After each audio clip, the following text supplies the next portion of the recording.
যে যারা সালাফি আহলে হাদিস এই নামটা বললে আমরা বেশি পরিচিত মনে করি। আসলে আমরা কোরআন এবং বিশুদ্ধ হাদিস অনুযায়ী চলি, কিন্তু এই নামটাই বেশি পরিচিত, আহলুল হাদিস বলা হয়। যে তাদের লিখেছেন তিনি যে তারা একটি হাদিসকে মানে না। সেটা কি? তাকবীরে তাহরিমার সময় কান বরাবর হাত উত্তোলন করা।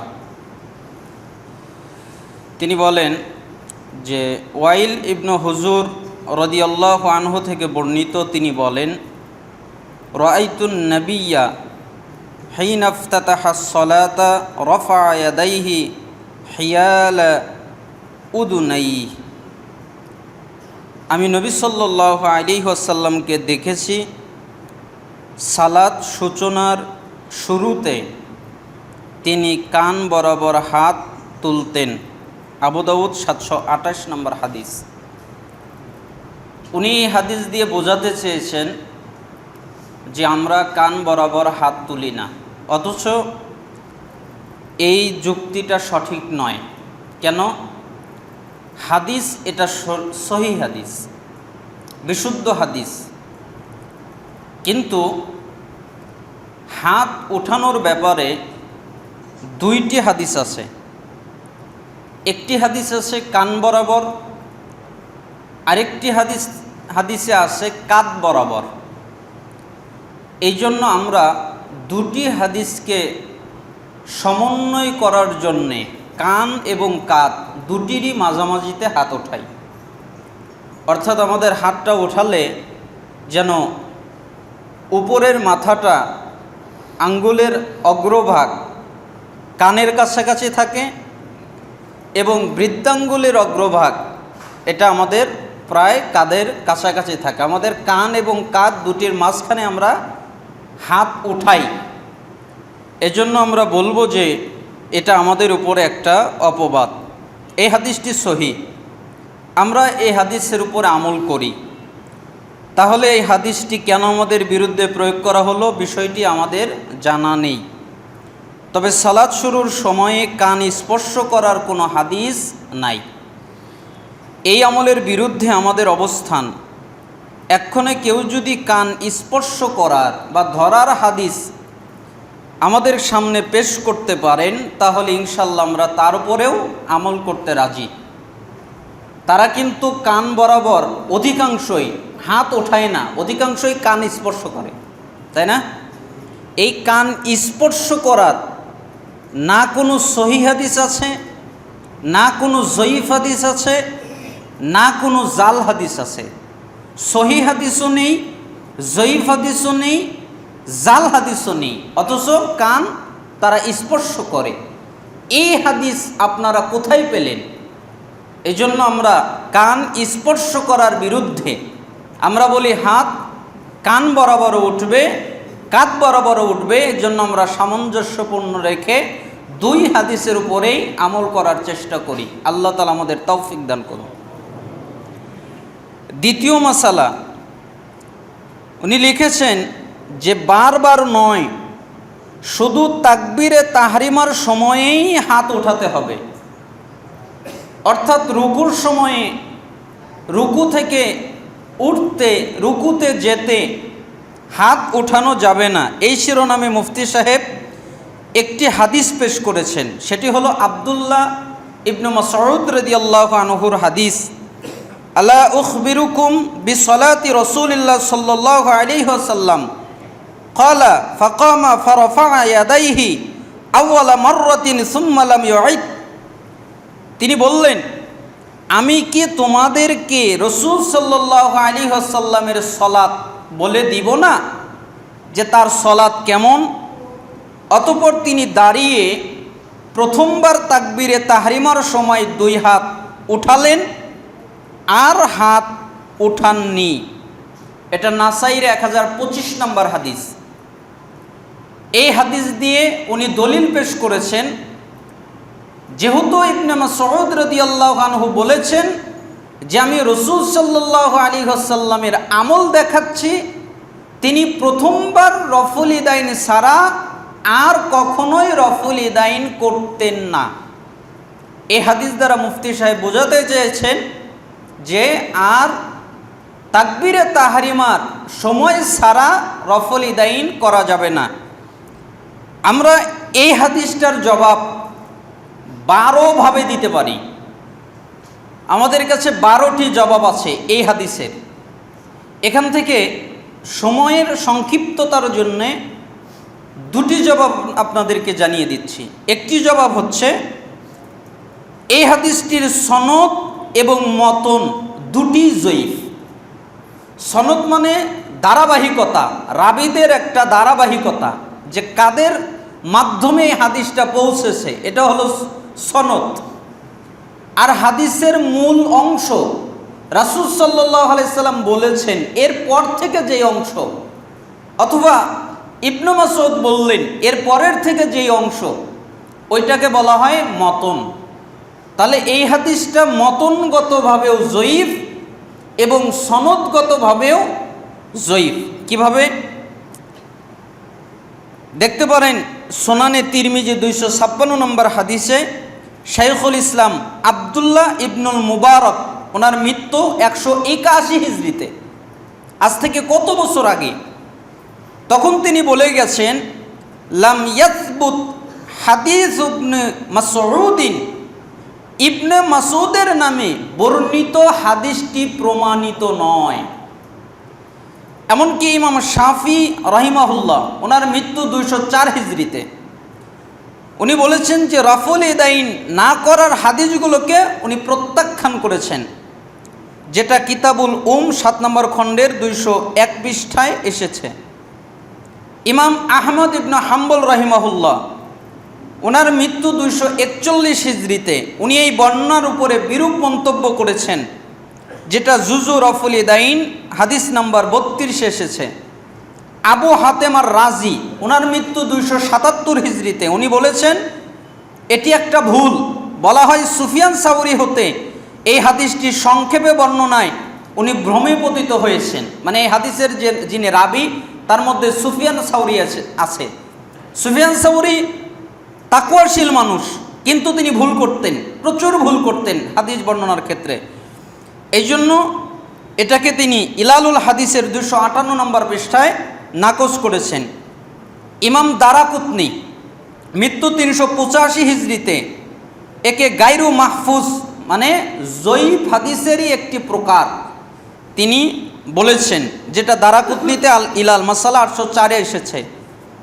স্বয়ং ইমাম আবু দাউদ রাহিমাহুল্লাহ, তিনি নিজে বলেছেন, তার মৃত্যু 275 হিজরি, তিনি বলেছেন হাযা হাদিসুন মুখতাসারুন মিন হাদিসিন তাওয়িলিন ওয়ালাইসা হুয়া বিসহিহিন আলা হাদাল লফজি। এই হাদিসটি একটি দীর্ঘ হাদিসের সংক্ষিপ্ত রূপ। তার মানে এই হাদিসটা ছোট না, আরও বড়, তার মধ্যে থেকে সংক্ষিপ্ত নেওয়া হয়েছে। আর এই শব্দে এই হাদিসটি সহি নয়, যেটা সুনানে আবু দাউদ হিমসের কপি 748 নম্বর হাদিসে তিনি এই কথা বলেছেন। তার মানে ইমামগণ বহু পূর্বে, অনেক আগেই এই হাদিসকে তারা জয়ীফ বলে সাব্যস্ত করেছেন। আরেকটা জবাব, এই হাদিসটি সহি হলেও তা মানসুখ হতো। কিভাবে? ইমাম আহমদ ইবনুল হুসাইন আল বাইহাকি উনি বলেছেন, ওয়াকাদ ইয়াকুনু যালিকা ফিল ইবতিদাই ক্বাবলা আন ইশরা'a রাফুল ইয়াদাইনি ফির রুকু'i সুম্মা সারাত তাতবিকু মানসুখা ওয়া সারাল আমরু ফিস সুন্নতি ইলা রাফ'িল ইয়াদাইনি ইনদার রুকু'i ওয়া রাফ'ির রা'সি মিনহু ওয়া খাফিয়ান জামিআন আলা আব্দুল্লাহ ইবনে মাসউদ। তিনি বলছেন হতে পারে শুরুতে রাফুল ইয়াদাইনের আমল অব্যাহত ছিল, যে সময় রাফুল ইয়াদাইনের শরীয়তভুক্ত ছিল না, তারপর ইবনে মাসউদের তাতবিক করা রহিত হয়ে গেছে। অতঃপর রুকুর আগে এবং রুকুর পরে রাফুল ইয়াদাইন করার সুন্নাত সাব্যস্ত হয়ে যায়।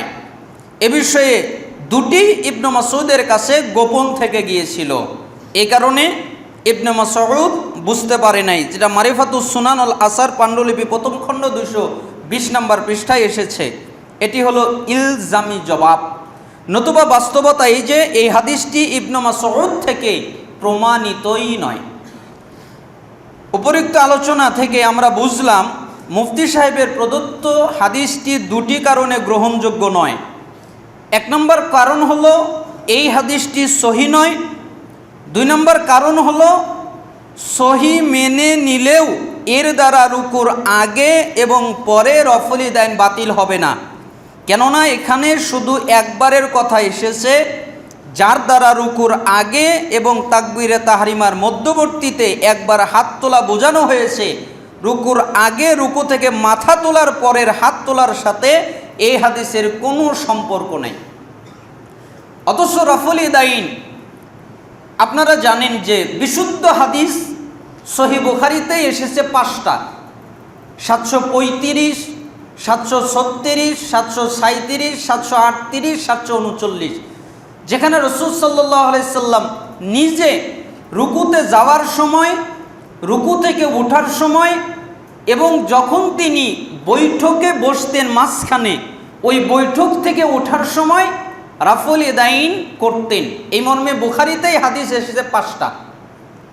আর রফল ইয়াদাইন করার ব্যাপারে বিশুদ্ধ হাদিস এবং আসার মিলে সর্বমোট পাওয়া যায় 400 সহিহ হাদিস। তাহলে আমরা 400 সহিহ হাদিস এই একটা বিতর্ক হাদিসের কারণে বাদ দিতে পারি? কখনোই পারি না। অথচ দেখেন রফল ইয়াদাইনের গুরুত্ব কেমন। ইবনে ওমর রাদিয়াল্লাহু আনহু এর ভূমিকা। নাফে রাদিয়াল্লাহু আনহু বলেন, নিশ্চয়ই ইবনে ওমর রাদিয়াল্লাহু আনহু যখন কোনো ব্যক্তিকে দেখতেন যে সে রুকুতে যাওয়ার সময় এবং রুকু থেকে ওঠার সময় রফল ইয়াদাইন করছে না, তখন তিনি একটা পাথর নিতেন আর পাথর নিয়ে তারপরে ছুঁড়ে মারতেন। কেন? সে রফল ইয়াদাইন কেন করছে না, এই কারণে পাথর দিয়ে তার উপরে ছুঁড়ে মারতেন, পাথর দিয়ে ঢিল ছুটতেন। যদি রহিতই হয়ে যেত রাসূলের সময়, তাহলে ইবনে ওমর রাদিয়াল্লাহু আনহু তিনি এই কাজ কেমনে করতেন? কারণ রহিত এটা হয়নি, সাহাবীরা আমল করতেন। যেটা আমরা ইমাম বুখারী রফল ইয়াদাইনের 14 নম্বর হাদিসে পাবো, পৃষ্ঠা 15-তে পাবো, সনদ সহি। এমনকি উকবা বিন আমের রাদিয়াল্লাহু আনহুর দাবি, তিনি দাবি করছেন, যেটা আমরা বাইহাকি মারিফাতুস সুনান 839 নম্বর হাদিসে পাবো এবং আলবানী রাহিমাহুল্লাহর সিফাতুস সালাতুন নবী সাল্লাল্লাহু আলাইহি সাল্লাম এই বইয়ের 129 নম্বর হাদিসে পাবো যে রাসূল সাল্লাল্লাহু আলাইহি ওয়াসাল্লামের সাহাবী উকবা ইবনে আমের আল জোহানি রাদিয়াল্লাহু আনহু বলেন, যখন মুসল্লি রুকুতে যাওয়ার সময় এবং রুকু থেকে ওঠার সময় রফল ইয়াদাইন করবে, তখন তার জন্য প্রত্যেক রফল ইয়াদাইন করার কারণে 10টা নেকি তাকে দান করা হবে। তার মানে সে যতবার রফল ইয়াদাইন করবে, একবার রফল ইয়াদাইন করার কারণে 10টা নেকি পাবে।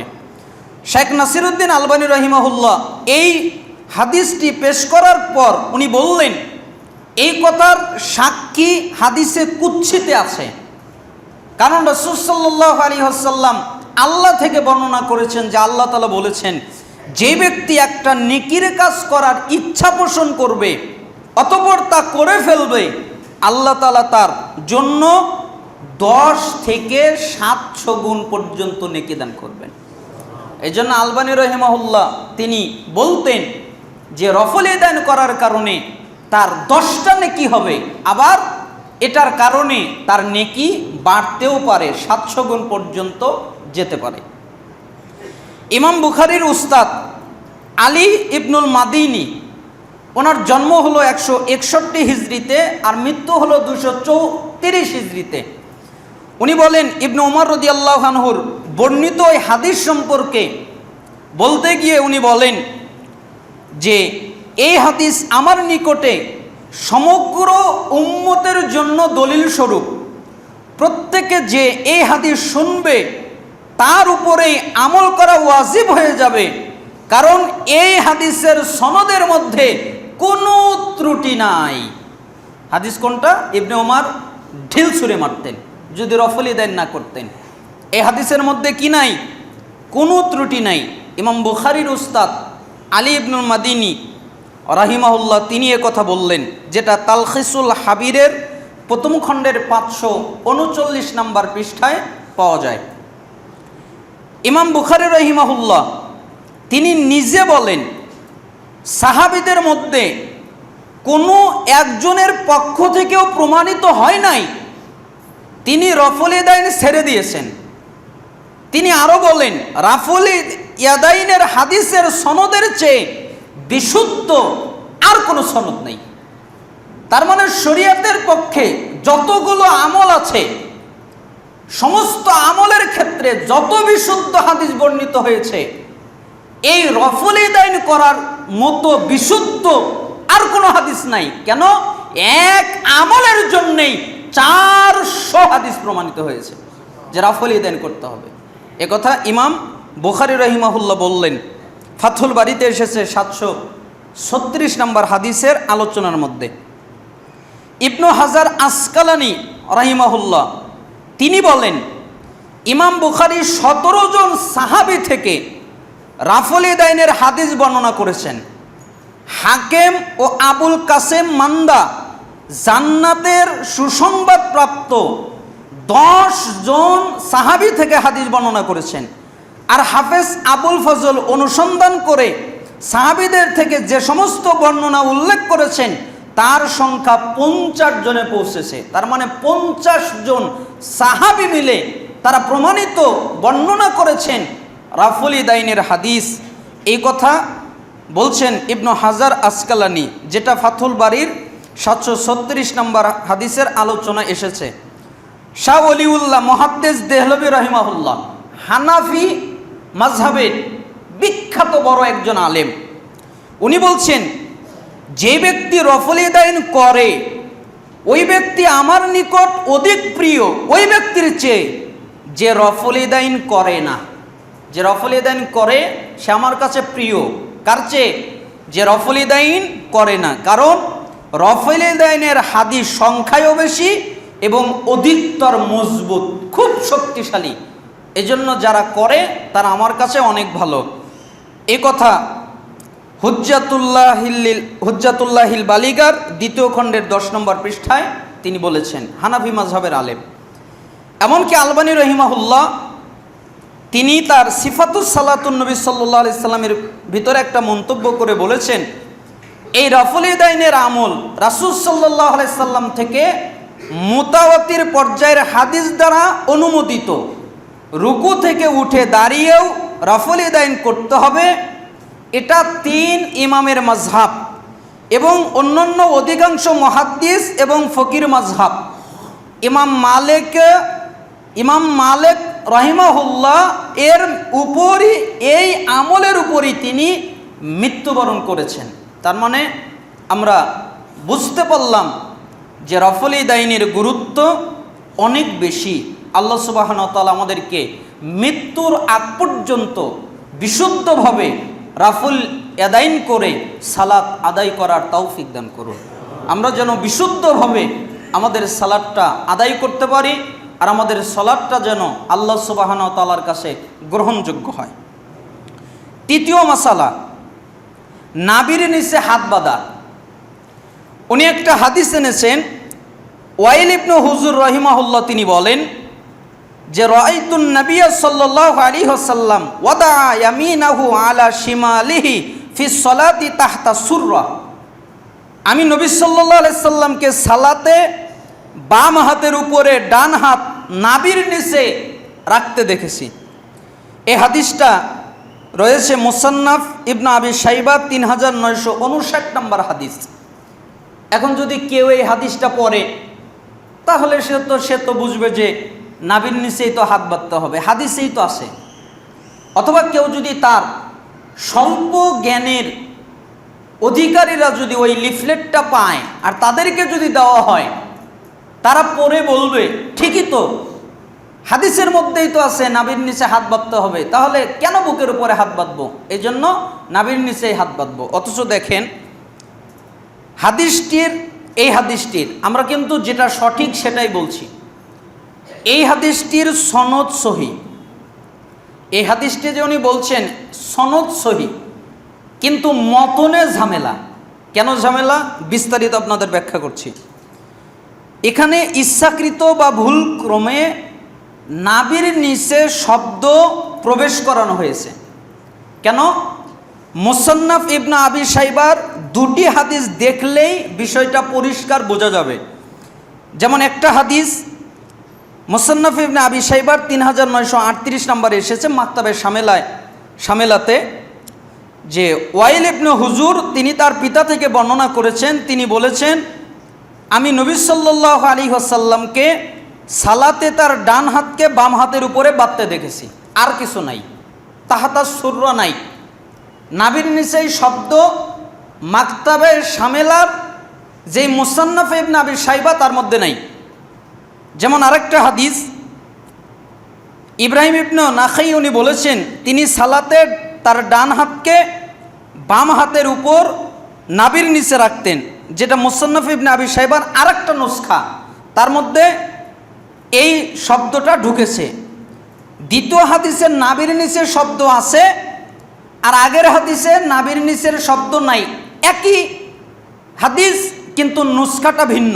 তাহলে আমরা একটু বিস্তারিত ব্যাখ্যা করি। বিস্তারিত ব্যাখ্যা কি? যেমন হানাফি একজন বিদ্বান শায়েখ আওয়ামা, উনি মুসান্নাফ ইবনে আবি শাইবার তাহকিক করেছেন। প্রথম হাদিসটি এভাবে আছে, ওয়াইল ইবনে হুজুর তার পিতা থেকে বর্ণনা করেছেন, তিনি বলেছেন আমি নবী সাল্লাল্লাহু আলাইহি সাল্লামকে সালাতে তার ডান হাতকে বাম হাতের উপর নাভির নিচে বাঁধতে দেখেছি। শায়েখ আওয়ামা মারফু হাদিসটির মধ্যে ওই শব্দগুলো অনুপ্রবেশ করেছেন, ঢুকিয়েছেন, যেগুলো মাকতু বর্ণনাটির মধ্যে রয়েছে। একটি জয়ীফ মাকতু বর্ণনা থেকে কিছু শব্দ নিয়ে তাই একটি সহি মারফু হাদিসের মধ্যে উনি প্রবেশ করিয়েছেন। এটি স্পষ্ট একটা বিকৃতি। এটা যে বিকৃতি তা সর্বপ্রথম পাকিস্তানের মুহাদ্দিস এবং মুহাক্কিক উস্তাদ ইরশাদুল হক আসারি রাহিমাহুল্লাহ উনি ধরিয়ে দেন যে মুসান্নাফ ইবনে আবি শাইবার মধ্যে এই শব্দটা ঢুকিয়েছে শায়েখ আওয়ামা। তিনি বলেন আল মুসান্নাফ গ্রন্থে বিকৃতি সাধন শায়েখ মোহাম্মদ আওয়ামার দুঃসাহস শিরোনামে একটা প্রবন্ধ অনেক বড় করে তিনি লেখেন, যা গবেষকদের জন্য অধ্যয়নযোগ্য। আপনারা দেখতে পারেন মাকালাতে আসারি 3য় খণ্ডের 285 থেকে 312 নম্বর পৃষ্ঠায়, যারা একটু গবেষণা করতে পারেন। তবে এখানে কয়েকটি বিষয় আমরা বলে রাখি আপনাদের সুবিধার জন্যে।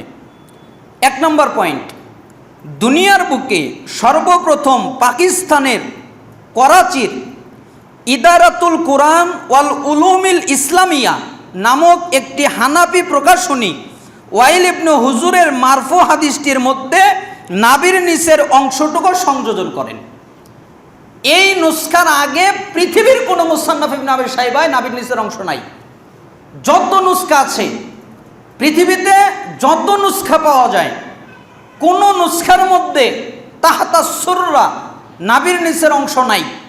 কিন্তু এই ইদারাতুল কোরআন ওয়াল উলুমিল ইসলামিয়া পাকিস্তানের এই লাইব্রেরি থেকে সর্বপ্রথম সংযোজন হয়। 2 নম্বর পয়েন্ট, আব্দুল খালেক আফগানির তাহকিককৃত নুসখা, যা হায়দ্রাবাদের আবুল কালাম আজাদ একাডেমি হিন্দুস্তান হতে প্রথম মুদ্রিত হয় 1386 হিজরিতে হয়েছিল, তাতে ওয়াইলের হাদিসের মধ্যে নাভির নিচের অংশটুকু নাই।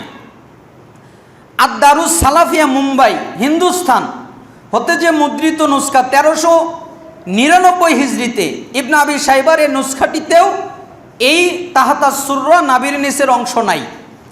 ইমাম নাসিরউদ্দিন আলবানির কট্টর বিরোধী হানাফি দেওবন্দি আলেম, ইনি ইমাম আলবানিকে সহ্যই করতে পারে না, এত কট্টর বিরোধী আলবানির। এরপরেও উনার হাবিবুর রহমান আজমি কর্তৃক তাহকিককৃত ইবনে আবি শাইবার নুসখায় 1413 হিজরিতে মাকামাত ইমদাদিয়া মক্কা মুকাররমায় প্রকাশ করে, সেটিতেও এই সংযোজন নাই। তাহতা সুর্র নাই। 1409 হিজরিতে বৈরুতের দারুত তাজ প্রকাশিত এবং কামাল ইউসুফ আল হুদ তাহকিককৃত নুসখাতেও এই সংযোজন নাই। 1409 হিজরিতে দারুল ফিকের হাতে মুদ্রিত এবং সাইদ আল্লাহ হাম কর্তৃক তাহকিককৃত নুসখাতেও এই তাহতা সুররা নাই। 1416 হিজরিতে বৈরুতের দারুল কুতুবিল ইলমিয়া হতে মুদ্রিত মুসান্নাফের নুসখাতেও এটি নাই, যেটি তাহকিক করেছেন মোহাম্মদ আব্দুস সালাম শাহিন। 1425 হিজরিতে রিয়াদের মাকতাবা রুশদ হতে হামদ আল মোহাম্মদ লোহাইদান কর্তৃক তাহকিককৃত মুসান্নাফের নুসখাতেও এটা নাই। 1429 হিজরিতে মিশরের দারুল ফারুক হতে মুদ্রিত এবং ওসামা ইবনে ইব্রাহিমের তাহকিককৃত নুসখাতেও এটা নাই। 1436 হিজরিতে রিয়াদের দারু কুনুজি ইসবিলিয়া হতে মুদ্রিত এবং সাদ ইবনু নাসের আশ-শাতরির তাহকিকে প্রকাশিত ইবনে আবি শাইবার নুসখাতেও এই সংযোজনটি নাই। তাহলে কি বুঝতে পারছেন, পৃথিবীর কোন নুসখায় তাহতা সুররা নাই, শুধু আওয়ামার নুসখায় তাহতা সুররা আছে। তার মানে তিনি নিজে ইচ্ছা করে পাকিস্তানের প্রকাশিত ওই ইদারাতুল কোরআন প্রকাশনী থেকে সর্বপ্রথম তাহতা সুররা জুড়ে দেন, সহিহ হাদিসের মধ্যে জয়ীফ বর্ণনা ঢুকিয়ে দেন। এজন্যই আমরা বলি যে আমরা সঠিক পথ প্রাপ্ত হতে চাই। এজন্যই পৃথিবীর কোনো নুসখার মধ্যে এই বর্ণনা নাই। এজন্য আমরা বুকের উপরে হাত বাঁধার চেষ্টা করব। আল্লাহ সুবহানাহু ওয়া তাআলা আমাদেরকে বিশুদ্ধভাবে আমল করার তৌফিক দান করুন। কারণ আমরা যতগুলো সহিহ হাদিস প্রাপ্ত হয়েছি এবং বুকের উপরে হাত বাঁধার অনেকগুলো সহিহ হাদিস আছে, তার ভিতর থেকে আমরা সময়ের ব্যবধানের কারণে একটা সহিহ হাদিস বলি। যেমন সাহাল বিন সাদ রাদিয়াল্লাহু আনহু বলেন যে লোকেদেরকে নির্দেশ দেওয়া হতো, মানুষদেরকে আদেশ করা হতো, মুসল্লি যেন সালাতের মধ্যে তার ডান হাত বাম হাতের বাহুর উপর রাখে, মানে জেরার উপরে রাখে। জেরা বলতে এই হাতের শুরু থেকে এই কোনই পর্যন্ত এই পুরো অংশটাই জেরা। তার মানে হাতের উপরে হাত যেন রাখে, এটা হলো জেরা। এই হাদিসটা আপনারা পাবেন সহিহ বুখারীর 740 নম্বর হাদিস। এটা হলো সহিহ বুখারীর হাদিস। এমনকি আরও অনেকগুলো হাদিস বর্ণিত হয়েছে। যেমন তাউস বলেন রাসূল সাল্লাল্লাহু আলাইহি সাল্লাম সালাতের মধ্যে ইয়াদাহুল ইমনা আলা ইয়াদাহিল ইসরা সুম্মা ইয়াশুদ্দু বাইনাহুমা আলা সদরিহি ওয়া হুয়া ফিস সালাহ, যে রাসূল সাল্লাল্লাহু আলাইহি সাল্লাম সালাতের মধ্যে তার ডান হাত বাম হাতের উপর রাখতেন এবং উভয় হাত বুকের উপরে শক্ত করে ধরে রাখতেন। এখানেও কিন্তু একটা কারসুবি করা হয়েছে, এটা সহিহ হাদিস। এই হাদিসটা আছে হলো আবু দাউদের 759 নম্বর হাদিস। কিন্তু ভারতীয় ছাপা যেটা আবু দাউদ, এই আবু দাউদে বুকের উপরে হাত বাঁধার 4টা হাদিস আছে, কিন্তু ভারতীয় ছাপার আবু দাউদে একটা হাদিসও নাই। দেখবেন হাদিসের সিরিয়াল করেছে, যে সিরিয়ালের মধ্যে 4টা নাম্বার পার দিয়ে লাভ দিয়ে চলে গেছে, তার মানে মাঝখানের 4টা হাদিস নাই। এই জন্যই ছাত্ররা যদি আবু দাউদ পড়ে তাহলে তারা বুকের উপরে হাত বাঁধার কোনো হাদিস পায় না। কেন? হাদিসই নাই। ইসলামিক ফাউন্ডেশন তারা যে আবু দাউদ অনুবাদ করেছে, তারাও ওই 4টা হাদিস উঠিয়ে দিয়েছেন আর লিখেই দিয়েছেন যে ভারতের ছাপা আবু দাউদে এই 4 হাদিস নাই। এজন্য নাভির নিচে হাত বাঁধার যতগুলো হাদিস সবগুলোই বিতর্কিত। আল্লাহ সুবহানাহু ওয়া তাআলা আমাদেরকে বুকের উপরে হাত বাঁধার তৌফিক দান করুন। এবং সালাফরা এর উপরে অনেক, এমনকি ওয়াইল ইবনে হুজুর রাদিয়াল্লাহু আনহু তিনি নিজেও বলেছেন যে আমি রাসূল সাল্লাল্লাহু আলাইহি সাল্লামের সাথে সালাত আদায় করেছি, তিনি ডান হাত বাম হাতের উপর স্থাপন করে বুকের উপরে রাখতেন। আরেকটি মাসালা হলো ইমামের পিছনে সূরা ফাতিহা না পড়া। আমরা এই বিষয়ে কথা বলবো। আল্লাহ সুবহানাহু ওয়া তাআলা আমাদেরকে কবুল করুন। আলহামদুলিল্লাহি ওয়াহদা ওয়াসসালাতু ওয়াসসালামু আলা রাসূলিল্লাহ আম্মা বাদ। সমস্ত প্রশংসা আল্লাহ তাআলার জন্যে, সালাত এবং শান্তি বর্ষিত হোক আমাদের প্রিয় নবী মুহাম্মদ সাল্লাল্লাহু আলাইহি ওয়াসাল্লামের উপরে। এই শিরোনামে মুফতি সাহেব একটা সহি হাদিস পেশ করেছেন, হাদিসটা সহি কিন্তু বুঝ জাল। ওই যে কিছুদিন আগে হাদিস বোঝার মূলনীতিতে আপনাদের বুঝিয়েছিলাম না, যে হাদিস সহি কিন্তু বুঝ জাল। তাহলে জাল হাদিস মানলে যা হবে, সহি হাদিসের যদি জাল ব্যাখ্যা হয় তাহলে ওই একই ক্ষতি হবে। ঠিক এই হাদিসটা সহি কিন্তু বুঝটা সে দিয়েছে জাল। হাদিসটা কি? যে আবু হুরায়রা রাদিয়াল্লাহু আনহু থেকে বর্ণিত, নবীজি সাল্লাল্লাহু আলাইহি সাল্লাম ইরশাদ করেছেন, ইমামকে এজন্যই নির্ধারণ করা হয়েছে যেন তাকে অনুসরণ করা হয়। আমরা কার অনুসরণ করব? ইমামের। এজন্য ইমামকে কি করা হয়েছে? নির্ধারণ করা হয়েছে। অতএব তিনি যখন তেলাওয়াত করবেন তখন তোমরা নীরবে মনোযোগ দিয়ে শুনবে, শ্রবণ করবে। তার মানে ইমাম সাহেব যখন সূরা কিরাত পড়বে তখন আর মুক্তাদিদের কিছু পড়া যাবে না। এই হাদিসটা কিন্তু সহি। অন্য বর্ণনায় আছে, ইমাম যখন তেলাওয়াত করবেন তখন তোমরা নীরবে মনোযোগ দিয়ে শ্রবণ করবে, এবং ইমাম যখন গায়রিল মাগদুবি আলাইহিম ওয়ালাদ-দাল্লিন তেলাওয়াত করবেন তখন তোমরা আমিন বলো। এই হাদিস দিয়ে উনি বোঝাতে চেয়েছেন যে এই হাদিসের ভিতরে কয়েকটি কথা আছে। প্রথমত, এই হাদিস সম্পর্কেও কেউ কেউ বলেছেন, যেমন হাদিসটি জয়ীফ বা দুর্বল, যা উক্ত হাদিসের সংকলন ইমাম আবু দাউদ নিজেই বলে গিয়েছেন, কিন্তু লেখক নিজ স্বার্থ চরিতার্থ করার কারণে ইমাম আবু দাউদের উক্তিটুকু গায়েব করে ফেলেছেন। এটা একটা মিশ্রিত হাদিস, কিছু অংশ সহি কিছু অংশ জয়ীফ, একবারে মিক্সার করে ফেলেছেন। যেমন আবু হুরায়রা থেকে বর্ণিত, নবী সাল্লাল্লাহু আলাইহি সাল্লাম বলেছেন, ইমাম নির্ধারণ করা হয় তার অনুসরণের জন্য। এই হাদিসের শেষে বৃদ্ধি করেছেন, আর ইমাম তেলাওয়াত করলে চুপ থাকো। হাদিসের শেষে ইমাম নির্ধারণ করা হয় অনুসরণের জন্য, কিন্তু অতিরিক্ত করা হয়েছে ইমাম তেলাওয়াত করলে চুপ থাকো। ইমাম আবু দাউদ বলেন, ইমাম তেলাওয়াত করলে চুপ থাকো অংশটুকু মাহফুজ নয়, গ্রহণযোগ্য নয়। এখানে মূলত আবু খালেদের থেকে সংশয় সৃষ্টি হয়েছে।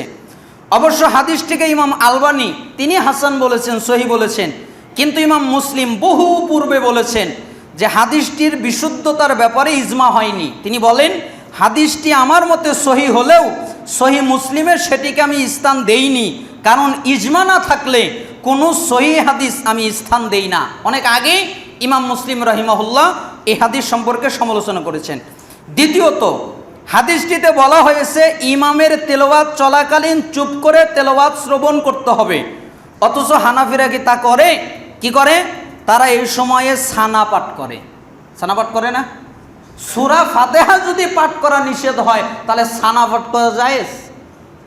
একজন এসে আল্লাহু আকবার বলে হাত বেঁধেই সানা পাঠ করা শুরু করলো, এটাকে জায়েজ হবে? অথচ সানা পাঠ করার ব্যাপারে কোনো বর্ণনা এরকম নাই যে তোমরা ইমাম তেলাওয়াত করলেও সানা পাঠ করে, এরকম কোনো বর্ণনা নাই, অথচ সূরা ফাতিহার ক্ষেত্রে এসেছে।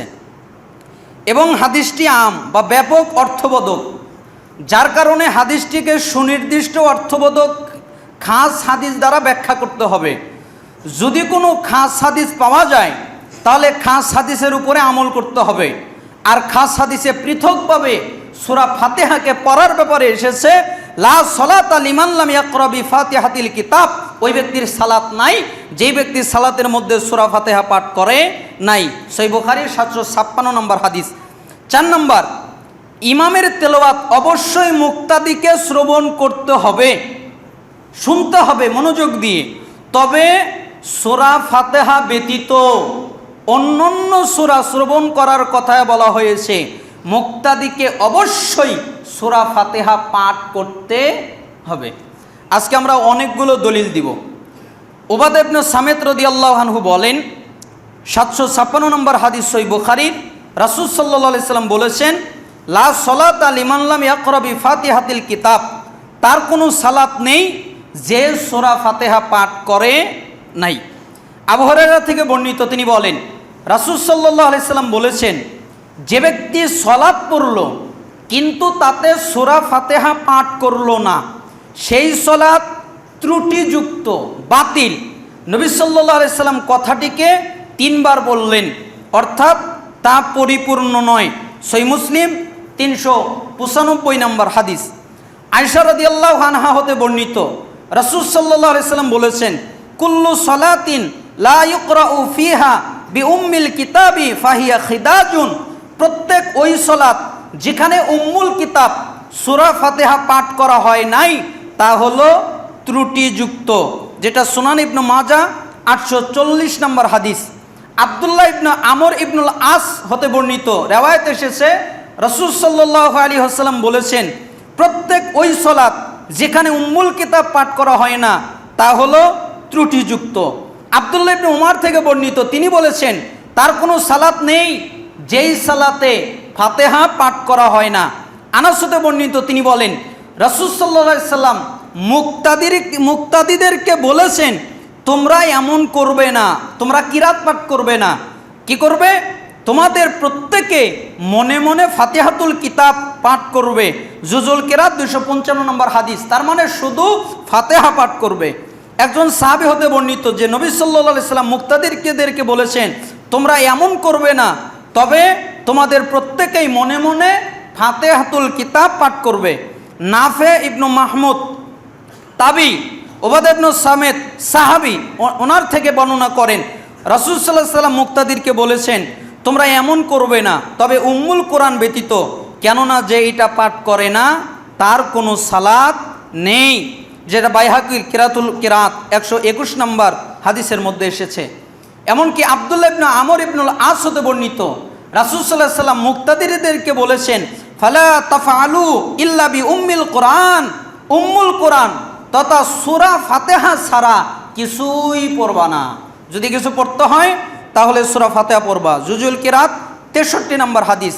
মুহাম্মদ ইবনু ইসহাক মাখুল হতে, তিনি মাহমুদ ইবনু রাবি হতে, তিনি উবাদা ইবনু সামিত হতে, যে রাসূল সাল্লাল্লাহু আলাইহি সাল্লাম মুক্তাদিরকে বলেছেন, উম্মুল কোরআন ব্যতীত কিরাত পাঠ করবে না, নিশ্চিত রূপে তার সালাত হয় না যে সালাতের মধ্যে সূরা ফাতিহা পাঠ করে না। জুজুল কিরাত 257 নম্বর হাদিস।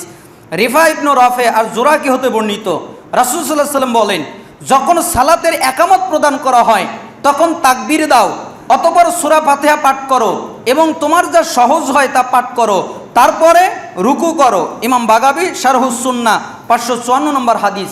ওমর রাদিয়াল্লাহু আনহু ইমামের পিছনে কিরাত সম্পর্কে বলেছেন, তাকে জিজ্ঞেস করা হলে তিনি বললেন, হ্যাঁ, ইমামের পিছনে যদিও থাকো তবু তুমি সূরা ফাতিহা পাঠ করো। আবু হুরায়রাকে ইমামের পিছনে কিরাত সম্পর্কে জিজ্ঞেস করা হয়েছে, তখন তিনি বলেছেন, ইকরা বিহা ফি নাফসিক, তুমি এটি তোমার অন্তরে পাঠ করো। আরও বলেছেন, ইমাম যখন সূরা ফাতিহা পাঠ করবে তখন তুমিও পাঠ করো, আর ইমামের পূর্বেই যেন তোমার সূরা ফাতিহা পাঠ করাটা শেষ হয়। আবু সাইদ খুদরি ইমামের পিছনে সূরা ফাতিহা পাঠ করার কথা বলেছেন। উবাদা ইবনু সামিত ইমামের পিছনে সূরা ফাতিহা পাঠ করার কথা বলেছেন এবং আরও বলেছেন, এটা ছাড়া সালাতই হয় না। আব্দুল্লাহ ইবনে মাসউদ রাদিয়াল্লাহু আনহু, আব্দুল্লাহ ইবনে আব্বাস রাদিয়াল্লাহু আনহু, তিনি বলেছেন, ইকরা খালফাল ইমাম বিফাতিহাতিল কিতাব, তুমি ইমামের পিছনে সূরা ফাতিহা পাঠ করো। আনাস ইমামের পিছনে সূরা ফাতিহা এবং একটি সূরা পাঠ করার প্রবক্তা ছিলেন। সাবেত ইবনু আসলাম আল বুনানি তাবি, উনি বলেছেন, তিনি আমাদেরকে ইমামের পিছনে কিরাত করার আদেশ করতেন, অর্থাৎ সূরা ফাতিহা পড়ার কথা বলতেন।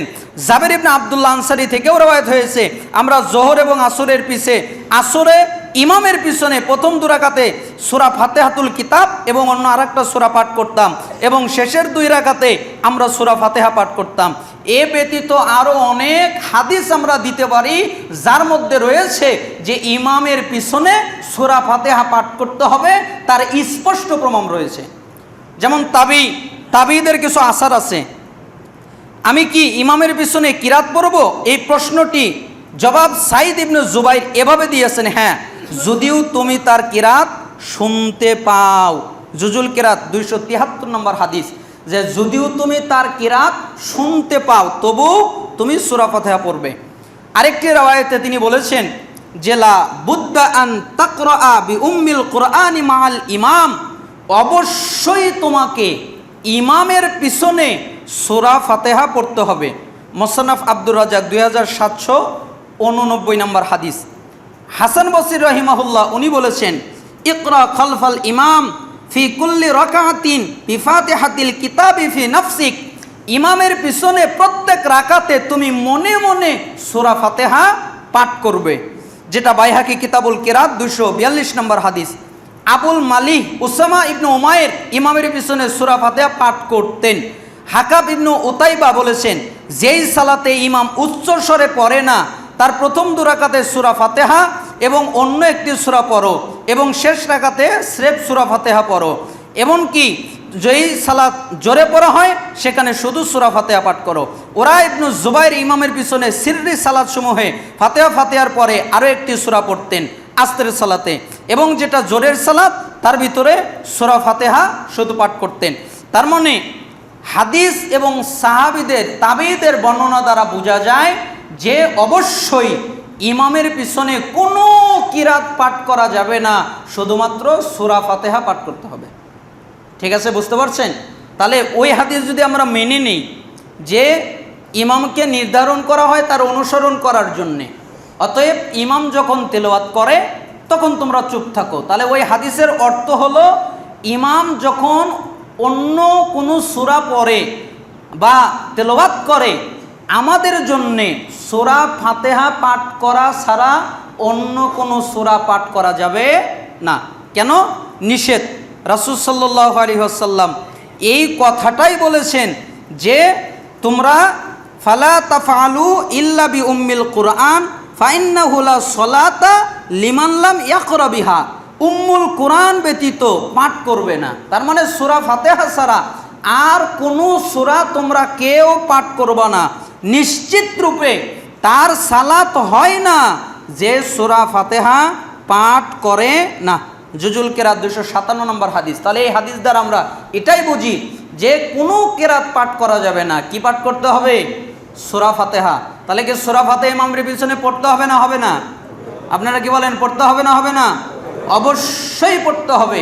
আর এটা হলো সলাতের একটা রুকুন। আপনি যদি সূরা ফাতিহা না পড়েন, পাঠ না করেন, কোনো ব্যক্তি সূরা ফাতিহা যদি পাঠ না করে তাহলে তার সালাত হবে না।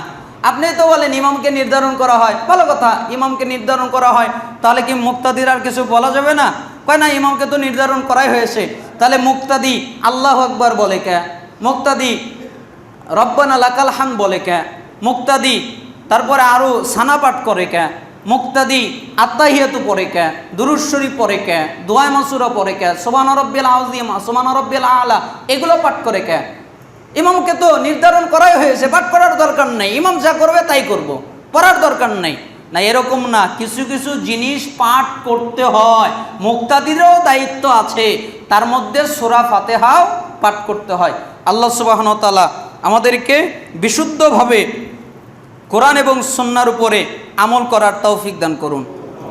সময়ের ব্যবধানের কারণে আমরা পরিপূর্ণ আলোচনা শেষ করতে না পারায় দুঃখিত। আমরা পরবর্তী জুমায় বাকি মাসালাগুলো নিয়ে আলোচনা করব। হে আল্লাহ, আমাদের যারা অসুস্থ তাদেরকে শিফায়ে কামিলা